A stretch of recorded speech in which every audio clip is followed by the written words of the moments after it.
4 golongan yang tidak berhak masuk ke dalam surga. Subhanallah, ini mengerikan sekali dan ini masih dikutip dalam kitab Nasoihul Ibad. Yang pertama adalah orang yang durhaka kepada orang tuanya.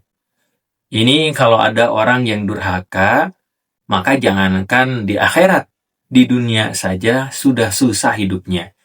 Karena ibunya, ayahnya yang bagaimana membesarkan, yang bagaimana melahirkan, tapi dia melawan orang tua, maka hidupnya akan sengsara di dunia dan Allah tidak akan memasukkannya ke surga. Na'udzubillah min dzalik. Yang kedua adalah pemakan harta anak yatim. Nah, ini masuk juga dosa yang kalau kita lihat gitu secara sosial kok tega ya, memakan harta anak yatim atau dimanfaatkan hartanya itu bagaimana titipan mungkin atau amanah tidak diberikan, bahkan mungkin dipakai kebutuhan untuk pribadinya. Na'udzubillah min dzalik, maka Allah akan tidak akan memasukkan ke dalam surga dan tentu Allah tidak merahmatinya. Yang ketiga adalah pemakan riba. Nah, subhanallah banyak sekali ya yang mungkin boleh jadi di lingkungan kita minjemin sekian terus dibungain, mencekik, segala macamnya. Makanya ada salah satu komunitas yang memerangi riba ya. Jadi komunitas atau masyarakat anti riba itu bertujuan ya jangan sampai yang sudah kecil tambah kecil, yang hanya punya rumah lalu disita, yang hanya punya usaha kecil lalu usahanya ketika itu sampai tutup gara-gara mungkin minjem dibungain dan seterusnya. Lalu yang keempat adalah peminum khamr, yaitu peminum arak ya, peminum minuman keras yang tidak mau berhenti, dia nggak mau berhenti dan itu Allah Subhanahu wa taala tidak akan memasukkannya ke dalam surga, dalam artian menjadi dosa dan itu harus dibersihkan lewat taubat, lewat benar-benar minta ampun kepada Allah Subhanahu wa taala. Lalu ada 4 perkara, yang 4 perkara ini amalannya tidak akan diterima. Maksudnya apa? Maksudnya adalah kita ini beramal, tapi amal itu dipastikan tidak diterima. Apa saja sih? Yang pertama adalah uangnya hasil curian.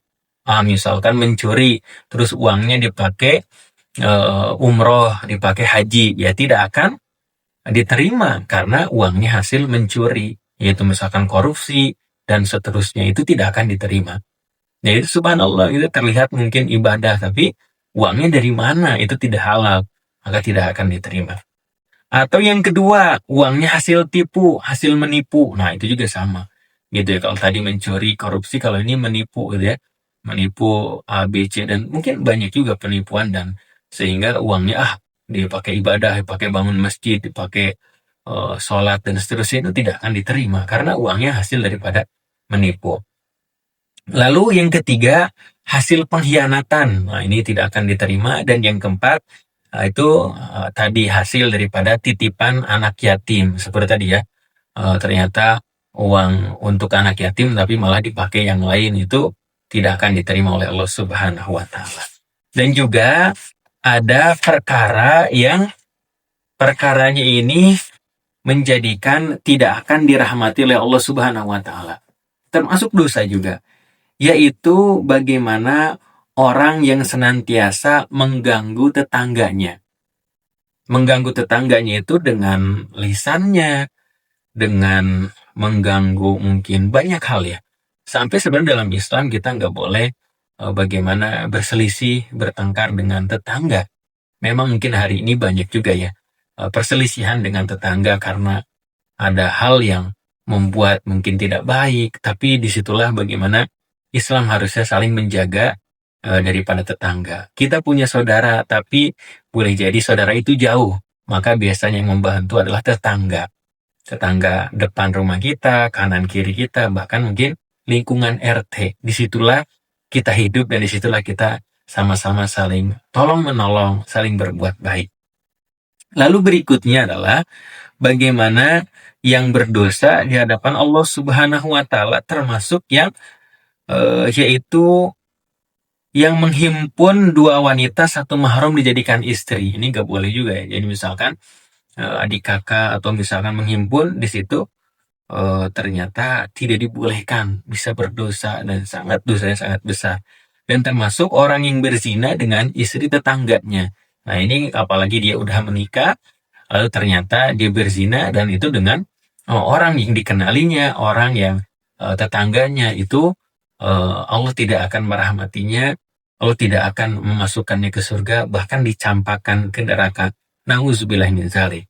Banyak juga dosa-dosa lainnya seperti bagaimana eh, dosa-dosa yang mungkin membuat diri kita ini tidak baik, membuat diri kita ini sehingga diberikan oleh Allah Subhanahu wa taala ketika itu tidak akan dimasukkan ke surga. Nauzubillah min dzalik. Maka mudah-mudahan kita ditolong oleh Allah Subhanahu wa taala untuk apa? Untuk memakan harta yang halal, harta yang barokah, ya.